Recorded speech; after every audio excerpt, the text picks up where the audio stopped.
We are going to read our poem The World is Too Much with Us by William Wordsworth. इसका सारा background का description features and everything else what ever the poem is composed of I have given in the previous video, जो कि इसका introductory video है. I hope you all have seen that, और अगर नहीं देखा है तो आप उसको रेफ़र कर लीजिए. तो as now moving towards the poem, as you can see in the picture which is there in this video, the world is too much with us.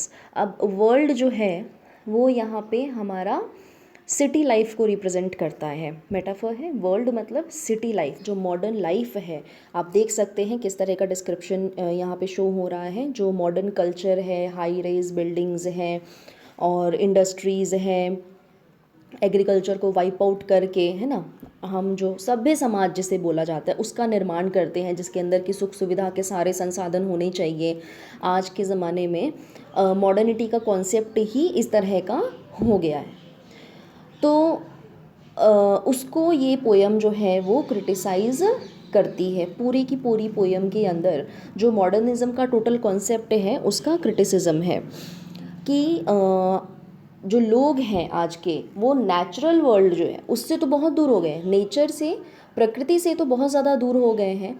लेकिन हम क्या है कि भौतिकतावादी हो चुके हैं, उपभोक्तावादी बन चुके हैं. सिर्फ हम चीज़ों को इकट्ठा करना, पैसे कमाना, चीज़ें खरीदना, बेचना, इसी में क्या है अपना पूरा जीवन नष्ट किए जा रहे हैं. हम जितने ज़्यादा आरामदेह रह सकें, वो बस सुविधा के साधन जुटाए जाना, हम उसी में विलुप्त हैं और उसी में सिर्फ अपना जीवन बर्बाद कर रहे हैं. जबकि जो हमारा एक्चुअल वर्ल्ड जो होना चाहिए था वो नेचुरल वर्ल्ड होना चाहिए. नेचुरल वर्ल्ड मतलब जो प्रकृति है हमारी, है ना, जिसके द्वारा हम इस सृष्टि पर आए हैं, जो जिसके द्वारा हम ये एक्चुअल में जी पाते हैं, उससे तो हम दूर हो गए हैं. लेकिन बस ये इंडस्ट्रियलाइजेशन और अर्बनाइजेशन के पीछे हम भाग करके अपना जीवन व्यर्थ कर रहे हैं. ये इस कविता का मेन मकसद है, मेन मोटिव है. इसको बाहर लाना, थीम भी कविता की यही है. ठीक है. Now coming towards the poem, Wordsworth says, ये पोएम जो है सोनेट है. It is and sonnet is what, a small poem of 14 lines. ठीक है.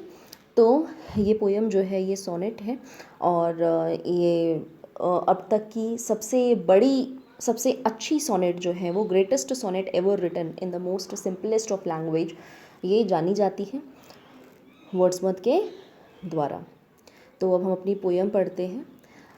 पहली 4 लाइन्स जो है उसका डिस्क्रिप्शन अगर हम करेंगे तो पोइट कहता है, the world is too much with us, late and soon, getting and spending, we lay waste our powers. Little we see in nature that is ours, we have given our hearts away, a sordid boon. पूरी poem के अंदर जो पहली की 4 लाइनें हैं वो बहुत इम्पॉर्टेंट है, क्योंकि from the very beginning itself, from the very starting of the poem जो है कवि अपना टोन व्यक्त कर देता है कि वो क्या कहना चाहता है. कोई वो भूमिका नहीं बनाता है, डायरेक्ट अपनी बात कह रहा है. The world is too much with अस, कि दुनिया जो है वो बहुत ज़्यादा हमारे साथ है. ठीक है. तो इसको क्या कहेंगे, एब्रप्ट बिगनिंग, कि बिना कोई भूमिका बनाए हुए कि हाँ हम सिटी लाइफ का डिस्क्रिप्शन दे, अर्बनाइजेशन का डिस्क्रिप्शन दे, पुराना हिस्टोरिकल पर्सपेक्टिव का डिस्क्रिप्शन दे, वो डायरेक्ट अपनी बात रखता है. तो इसको क्या कहते हैं, एब्रप्ट बिगनिंग, अचानक से शुरुआत करना. तो दिस थिंग. फिर यहाँ पे क्या है, एक शुरुआत में ही क्या है, कवि का कंप्लेनिंग टोन है. He complains as if he speaking in a way as if he is complaining, वो शिकायत कर रहा है. The poem is written in the complaining tone. और कंज्यूमरिज्म, कंज्यूमरिज्म उपभोक्तावाद जो है, वही चीज़ों को इकट्ठा करना. जो मार्केट है वो हमको बेच रहा है ना. हम मॉल वॉल में जाते हैं या कहीं दुकान में जाते हैं, बहुत सारी चीज़ें डिस्प्ले में लगी हुई हैं, हमको नीड नहीं है, लेकिन इवन देन क्या है, हम वो देख करके और उसको ख़रीद लेते हैं कि हाँ शायद इसकी ज़रूरत पड़ेगी, शायद इसकी ज़रूरत पड़ेगी. तो ये क्या है, उपभोक्तावाद, इसका कल्चर. तो इसके खिलाफ ये कविता बात करती है. It attacks on consumerism. ठीक है. कंज्यूमरिज्म मतलब उपभोक्तावाद. The world is too much with us, late and soon, late and soon. The world is too much with us का मतलब दुनिया जो है वो बहुत ज़्यादा हमारे साथ है. कि the poet opens the poem, rather complains that the world is too much involved and people are destroying themselves due to consumerism. From the very starting line itself, the poem is complaining, the poet is complaining of consumerism, कि उपभोक्तावाद के चक्कर में और materialism, materialism मतलब भौतिकतावाद। अब हम चीज़ें क्यों खरीदते हैं? भौतिक संसाधन जुटाते हैं हम, ताकि हम अपनी लाइफ को, हमको लगता है कि हम जितना ज़्यादा भौतिक साधन जो है वो जुटा पाए, हम उतना ज़्यादा क्या करेंगे, हम संतुष्ट रहेंगे, हम संपन्न हो जाएंगे, इससे हमको खुशी मिल जाएगी। लेकिन एक्चुअली में ऐसा होता नहीं है। हम क्या हो रहे हैं एक्चुअल में, मार्केट जो है, उपभोक्तावाद का पूरा मार्केट बना हुआ है, उसके हम क्या हो रहे हैं, शिकार होते जा रहे हैं। क्योंकि भाई इंडस्ट्रीज़ लग रही हैं, ये in the background of industrialisation ये कविता लिखी गई है, अर्बनाइजेशन के बैकग्राउंड में लिखी गई है। तो वो इंडस्ट्रीज़ लग रही थी, औद्योगिकरण हो रहा था, अब वो सामान बना रहे थे, उनको सामान बेचना है, अब वो सामान बेचेंगे किसको? ऑब्वियसली जनता को बेचेंगे। तो अब वो बिकेगा कैसे सामान? उसको इस तरह से डिस्प्ले करो, ऐसे लगाओ, है ना, कि इस तरह से कल्चर मार्केटिंग का, एडवर्टीजमेंट का ऐसे बनाओ कि ना चाहते हुए भी लोग जो है वो सामान को खरीदे। तो हम एक्चुअली में जनता क्या हो रही है, वो ये मार्केट का, एडवर्टीजमेंट का क्या हो रही है, शिकार हो रही है। इंडस्ट्रियलाइजेशन का क्या हो रही है, शिकार हो रही है।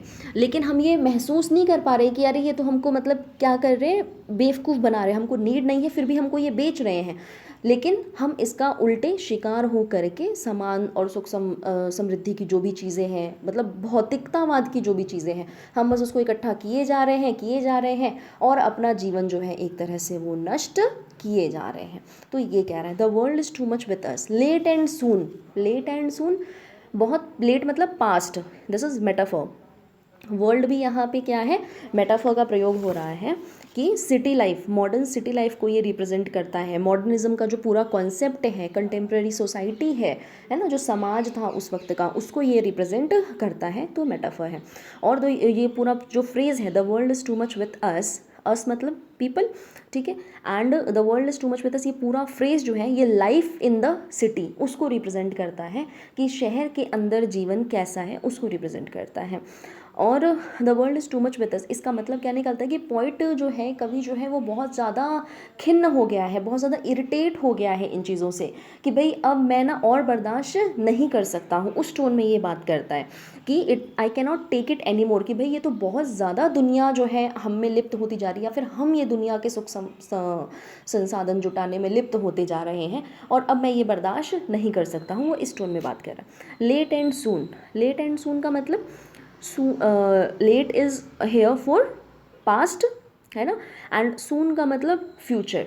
भाई हम बहुत कुछ टाइम पहले से भी पास्ट में भी ये करते आ रहे थे, हम सिर्फ भौतिकतावादिता में लिप्त थे और वादिता में लिप्त थे, और अब सून मतलब फ्यूचर, आने वाला जो समय है उसमें भी हम ऐसे कोई आसार लग नहीं रहे हैं कि हम सुधरेंगे, हम बस यही चीज़ें करते रहेंगे, लेकिन हम बोर नहीं हो रहे हैं, हमको जनता को जो है ये आभास नहीं हो रहा है कि हम गलत कर रहे हैं। गेटिंग एंड स्पेंडिंग, गेटिंग मतलब चीज़ों को लेना, इकट्ठा करना, खरीदना, अब यहाँ पे पैसे कमाना भी है, ठीक है, एंड स्पेंडिंग पैसे कमाना और फिर उसको खर्च करना। खर्च क्यों करना? क्योंकि सामान खरीदना है, अलग अलग भाई चीज़ें खरीदनी है, किचन का सामान हो गया दुनिया भर का, वो सब खरीद लिया, सोफ़ा सेट हो गया, फिर सोफ़ा सेट लगा रही है तो छोटा है, नया स्टाइल का है, चलो वो ले लिया, और बड़ा खरीद लिया, फिर लगा कि अरे भाई ये तो घुमाने वाला सोफ़ा सेट आ रहा है जो घूमेगा, बटन दबाएंगे तो, फिर वो ले लिया, बटन दबाएंगे तो इसमें लाइट भी जलेगी, वो ले लिया। इस तरह से मतलब हम क्या कर रहे हैं, बस खरीदते चीज़ों को जा रहे हैं। We lay waste our powers. अब कवि क्या कह रहा है कि इन सारी चीज़ों को करते करते हम इन सारी चीज़ों में बस लिप्त हैं, और ये करते करते हम क्या कर रहे हैं, वी आर लेइंग वेस्ट मतलब बर्बाद कर देना, we are just destroying our powers, जो हमारी असली में शक्ति है मनुष्य होने के नाते। आवर पावर्स से यहाँ मतलब है the powers we get as a human being. ये तो आप सब लोग जानते हैं कि भगवान ने इस सृष्टि की रचना की, उसमें कितने सारे अनंत जीव जंतु सब बनाए, लेकिन सबसे ज़्यादा जो उत्थान है वो मानवों का हुआ, वो ह्यूमंस का हुआ। क्यों? क्योंकि हमारे पास बुद्धि थी, हमारे पास कुछ अलग तरह की शक्ति थी, तो हम उन शक्तियों को बर्बाद कर रहे हैं। हम इन चीज़ों में लिप्त हो करके, कंज्यूमरिज्म में, मटीरियलिज्म में, इनमें लिप्त हो करके हम क्या कर रहे हैं, we are destroying our powers which we got as a gift from God, very special gift we got from God, जिससे कि हम बहुत तरक्की कर सकते हैं, लेकिन हम उसको क्या कर रहे हैं, डिस्ट्रॉय कर रहे हैं। Little we see in nature that is ours. Now he just tells his most important line. Little मतलब आपने ये ग्रामर में पढ़ा है, little, a little, the little. Little का मतलब no, nothing, zero. A little थोड़ा सा, द लिटिल जो है सारे का सारा. ठीक है. लिटिल का मतलब यहाँ क्या होता है, no, nothing. Nothing we see in nature. Nature personification है, प्रकृति का मानवीकरण किया गया है, पर्सोनिफिकेशन है. That is ours. कि जो असली में हमारा हमको देखना चाहिए था, जो हमारी प्रकृति है ना, जो इतना सारा ढेर, अथाह सागर है, समुद्र है, नदियाँ हैं, पहाड़ है, झरने हैं, पेड़ पौधे हैं, कितने सारे फूल और कितने सारे जीव जंतु हैं, कितने सारे फ्रूट्स वगैरह हैं, हम उन सबको कुछ नहीं देख रहे.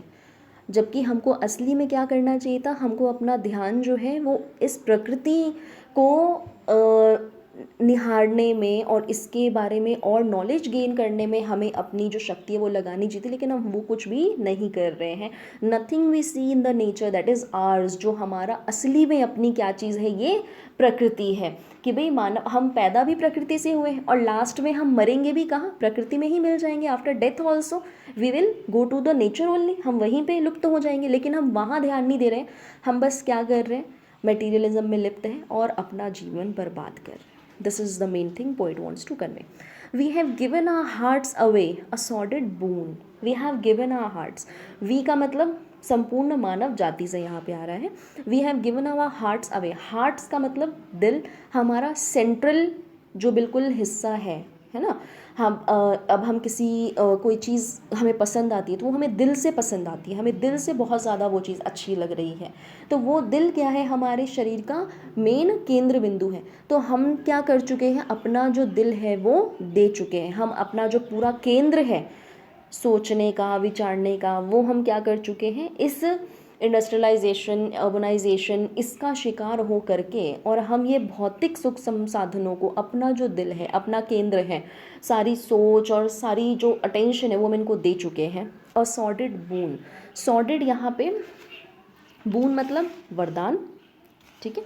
वरदान, बेनिफिट या रिवॉर्ड. सॉर्डेड मतलब बेस, बहुत ही बेसिक सा वरदान जो हमको मिला हुआ था. ये सॉर्डेड बून इज़ मेटाफर है and it is used for nature. कि जो हमको एक बेसिक सा प्रकृति का वरदान मिला हुआ था भगवान के द्वारा. हम इस सृष्टि पर आए, जन्म लेते ही हैं, ऐसा तो है नहीं कोई, आप जब इंसान जन्म लेता है उसके बाद उसको कुछ कर्म करना पड़ता है तब जाके उसको प्रकृति मिलती है, प्रकृति का सुख मिलता है. या वो कोई फूल, अच्छा फूल है, या आप गार्डन में जाते हैं, बहुत सारे फूल लगे हुए हैं, आपको उसकी खुशबू लेने के लिए, ऐसा तो है नहीं कि आपको कोई काम करना पड़ता है ना, उसके बदले में आपको खुशबू आएगी, ऐसा बिल्कुल नहीं. या आप कोई फल खाते हैं तो कुछ आप काम करेंगे तब उसके बदले में आपको उसका स्वाद आएगा, ऐसा बिल्कुल भी नहीं है. हम पैदा होते ही, मनुष्य पैदा होते ही क्या है, वो वरदान के साथ ही पैदा होता है कि भगवान के द्वारा रची गई इस दुनिया को आप बहुत अच्छे से, इस वरदान को आप यूज़ कर सको, है ना, इसको देख सको, इसका आनंद ले सको और इसमें जी सको. लेकिन हम क्या कर रहे हैं, इस कंज्यूमरिज्म के चक्कर में, मटेरियलिज्म के चक्कर में, और हम क्या कर रहे हैं, अपना जो है वो सारी शक्तियाँ हम नष्ट कर रहे हैं जो हमको प्रकृति को निहारने के लिए दी गई थी, प्रकृति का आनंद लेने के लिए दी गई थी. ठीक है. This is the main motive of this poem. तो next part will be doing in the next video. Till then, thank you.